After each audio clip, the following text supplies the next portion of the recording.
Here are some of my top strategy games for 2025 and beyond.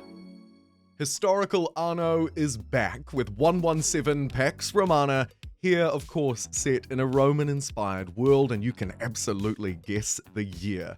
One of two regions available at launch. Anno 117 is very fun. I've spent a few hours playing a closed alpha or beta version of the game, and as you may expect, it is a city builder, but this time around with some changes. It has a huge web of technologies, an enhanced religious system with deities to worship, as well as an introduced, or reintroduced, naval and land-based combat system. That part is particularly exciting, I think, and if you combine that with a very familiar Anno-style building, resource management, supply chain system, it seems very promising to me. Chuck in some diagonal roads and buildings, and loads of prestige-generating aesthetic decorations, and I'm fairly excited for its release on both PC and console on November 13th, should have been 17th, 2025. Anno 117 could very well dethrone 1800 as my top Anno experience. Of course, time will tell. I believe it'll certainly be a very fun city builder come real-time strategy game. We haven't even touched on some of the stuff like the politics and diplomacy of it all. Perhaps that is left best for another video. Let's move on to my second entry, and in no particular order, it's Endless Legend 2. Not just because it has a 2 in its name. From the developers of Endless Space, of course, Endless Legend 1 and Humankind game comes a powerful sequel. Lore-rich and soaked in vibrant colors, the Endless Universe is back, baby. A turn-based fantasy 4X strategy game where settlements are built in layers from a tile's foundation through to the upgradable buildings on top.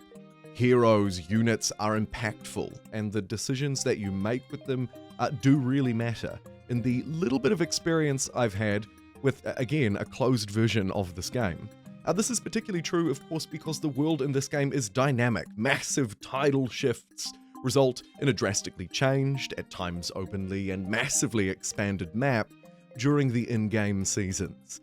Endless Legend 2 is out in early access, mind you, on Steam in early August 2025. Next up, a spicy one. When media franchises and video games collide, the results have been a little mixed historically.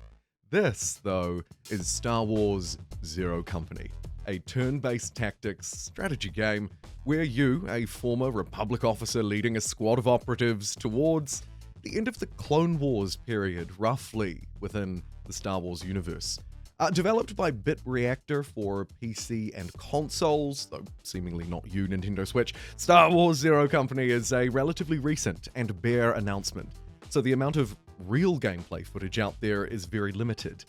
Though it'd be fairly safe to say that I am excited to see a gloriously Star Wars XCOM style turn-based strategy game. Level up your dudes, build a relationship with your squad, have one of them perish because you make an overly zealous move with them in combat. Really, all we have to go off at the moment are these screenshots, but I do get massive XCOM vibes. I really hope that they can pull this one off. I am just quietly excited to see how it turns out in 2026.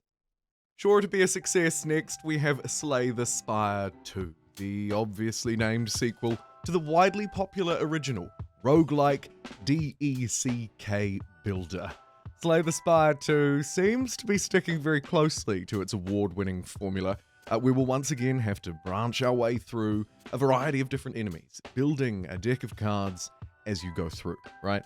It's really just a brilliant roguelike experience. One of the best out there, the original game, where each run is different from the last, a variety of different rewards, options, ways to strategize and craft a deck. Will you go on the defensive, the offensive, try for some wombo combo? This time around we are obviously expecting new characters, new stuff, a drawable map, etc., etc.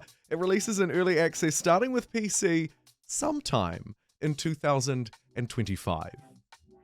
This next one now is a very unique one.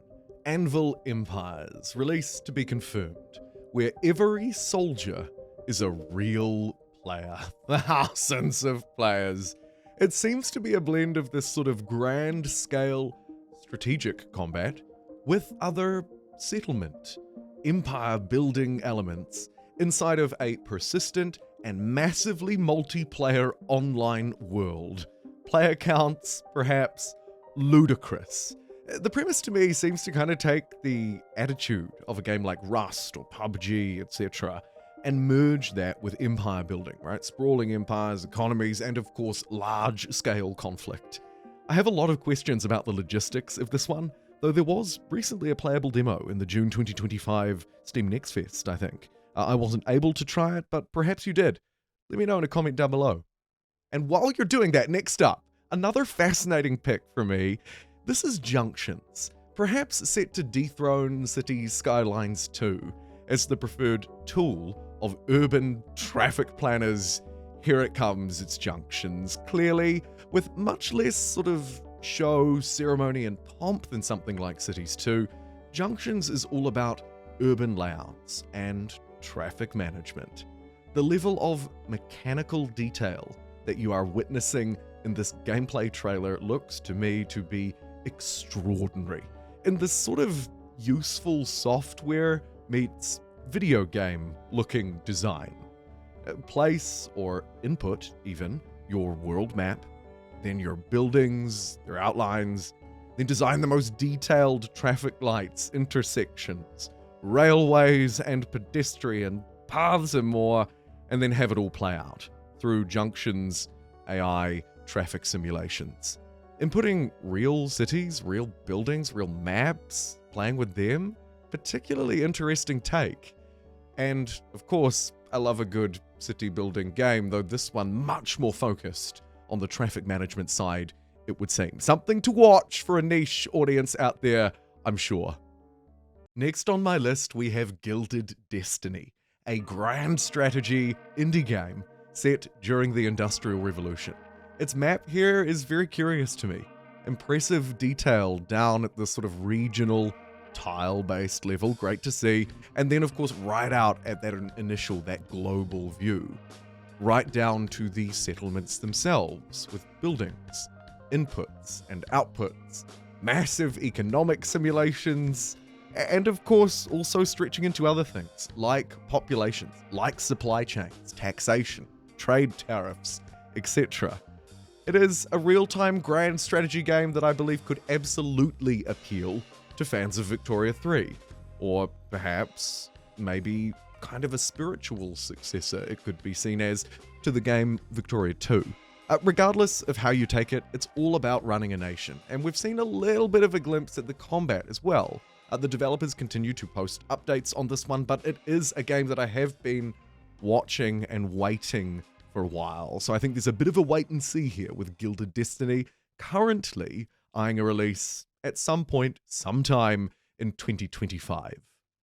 Now welcome to the world of industrious mice and their cat overlords. Whiskerwood, this strategy city builder, does remind me a little bit of Timberborn, though here in Whiskerwood, the threats of rebellion and those repressive cat overlords cannot be ignored.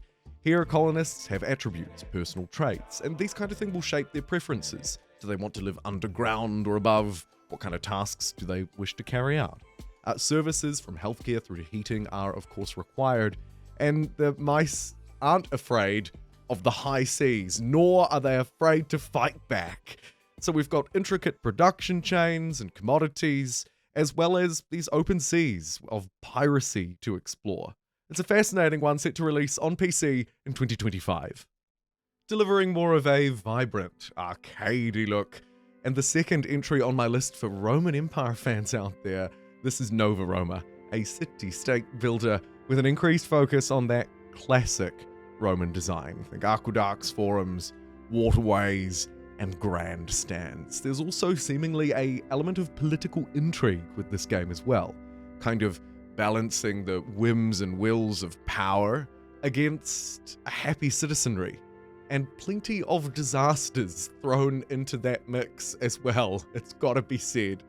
With multiple different modes, seemingly one more of a challenging playthrough, the other more of a creative, sandboxy mode at the very least, Nova Roma has been on my watch list for a while now. And while not necessarily related to this title, but just as a broader FYI, delays feel like they are happening more and more these days, and it could happen to any title.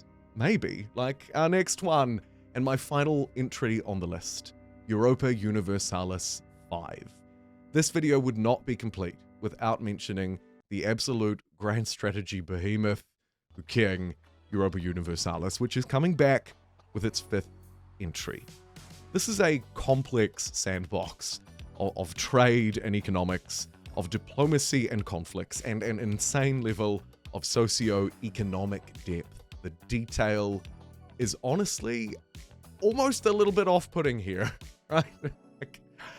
I can't be the only one, though I am very excited to try it out. I have not been able to yet, but it is coming. There's been plenty of speculation about when it might arrive, and while I was just talking earlier about possible delays, I feel important to note here, this game may not arrive in 2025 or 2026. I don't know, but I've seen speculation around 2027. So it's definitely a watch and wait and see, but one that I'm sure many of you are excited about. Thank you very much for being here at this look at what happened to be 10 upcoming, I think, very exciting strategy games coming out for the rest of 2025 and into 2026. There'll be more that I haven't mentioned, like Espiocracy or Falling Frontier. If you have some suggestions, do chuck them down below. Thank you for being here. I'll see you next time.